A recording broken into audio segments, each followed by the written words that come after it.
Saturday afternoon, Des Moines. My name is Lee McQueen, and this is Blue.Green.Fusion, blue collar jobs for a green economy. I'm the host, and I'm glad to welcome you to the 13th episode. Today's episode title is Blue-Green Policy, No Decision is a Decision. I strongly feel that.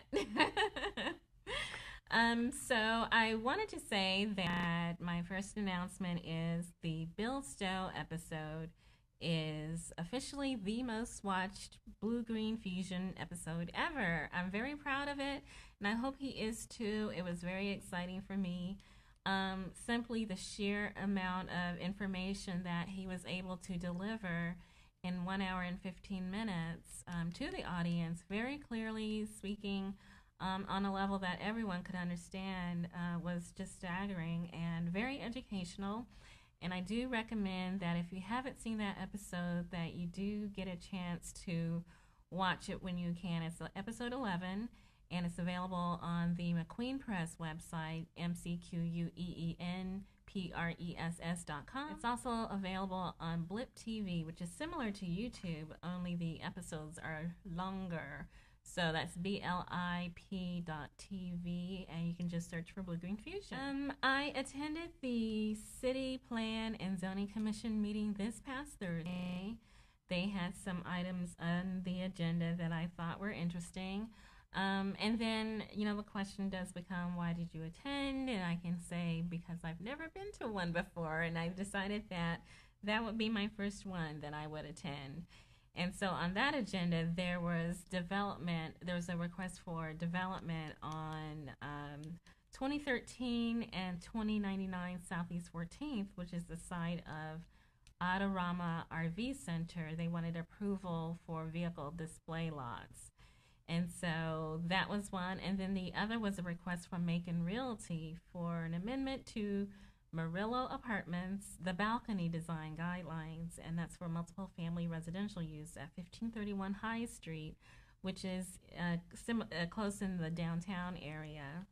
The council did acknowledge the lawyer of record. Her was Catherine County, and they did acknowledge her family and business connection to Frank County. That was read into the record. And then what I didn't know until I was there was that the meeting was televised. I probably could have watched it from home, but then I would have missed the cookie feeding frenzy. And if you'd been there, you would have known that. So that was pretty interesting. But then something that also came up was the recommendation to the city council about the market district plan. This is a plan that I discussed with Bill Stowe 2 weeks ago on episode 11. The Des Moines Register did present their take on that and described the efforts to consolidate municipal services on the southeast side of downtown. Bill Stowe did give his take on that, and then this was also taken up by the council, and I'll just read a little something from it. This month, a new bridge across the Des Moines River will open, and Martin Luther King Jr. Parkway will extend to Southeast 9th Street.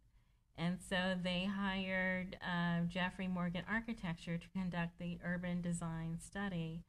And with the opening of the first new downtown Des Moines River Bridge, and that was also covered by the Register, where they showed a trolley car cutting the ribbon, the 45-acre area is much more accessible.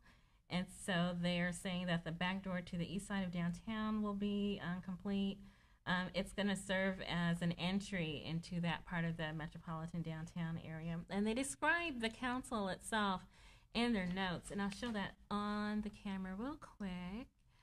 This is what I got when I attended the planning and zoning meeting. And so they say that the area is currently a workhorse for the city. It's occupied by the city's public works facility. We already know that. And the main police station, the federal courthouse, warehouses for the local utility, a salvage yard, and a collection of industrial warehouse uses.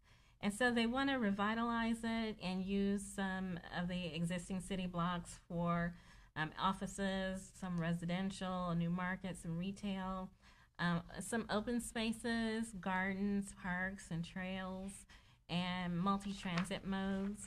I thought that was all very interesting, and I actually hope that they remember to put in a bike trail in case I want to ride my bike through there.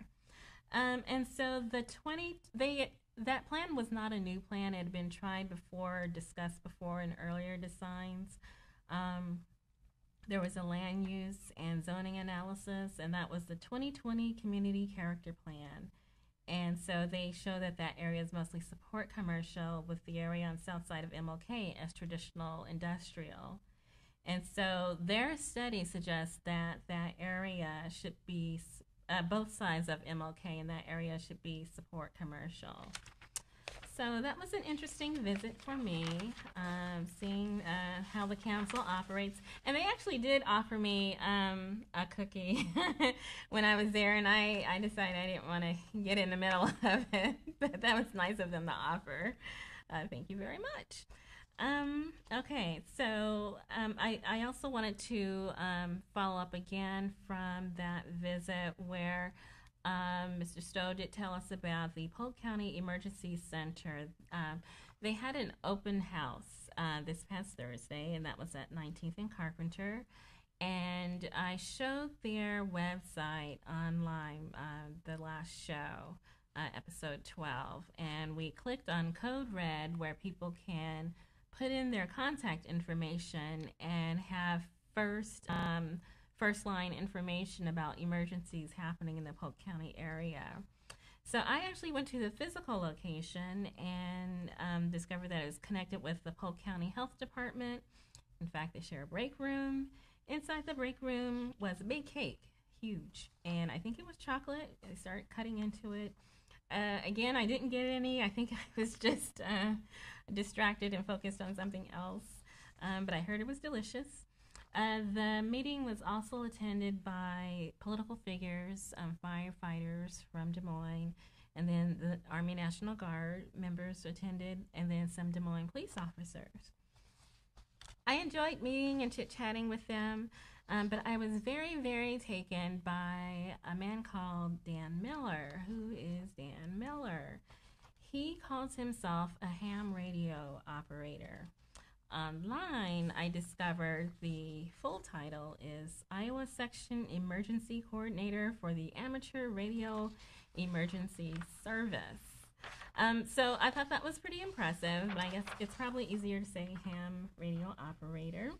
And I did ask him, about ham radio operation and what their relevance was in light of cell towers and satellite and other forms of communication.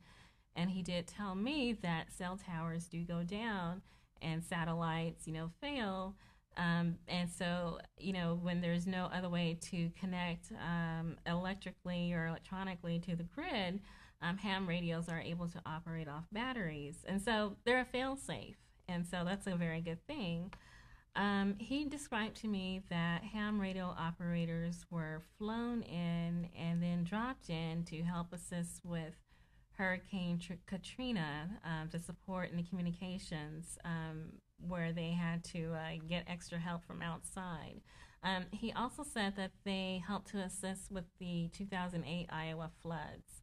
So ham radio operation is very relevant to Polk County Emergency, and very good. I was very glad to see that that area is covered here in the Des Moines area. But yeah, what he said was when the phone services go down, when the electrical wires, go down, that's where we want to have that redundancy to be able to communicate support. He did say that you do have to be licensed to be a ham radio operator and that it's renewed every 10 years. He said, interestingly enough, that if there's enough interest from the public, he's going to try to put together a training course for people who are interested in being part of the ham radio emergency network. He did give me his contact information. He gave me his card, and it does have his home personal information listed, and I think it's required since he's part of the emergency service. But you can also find him on the Amateur Radio Emergency Service website.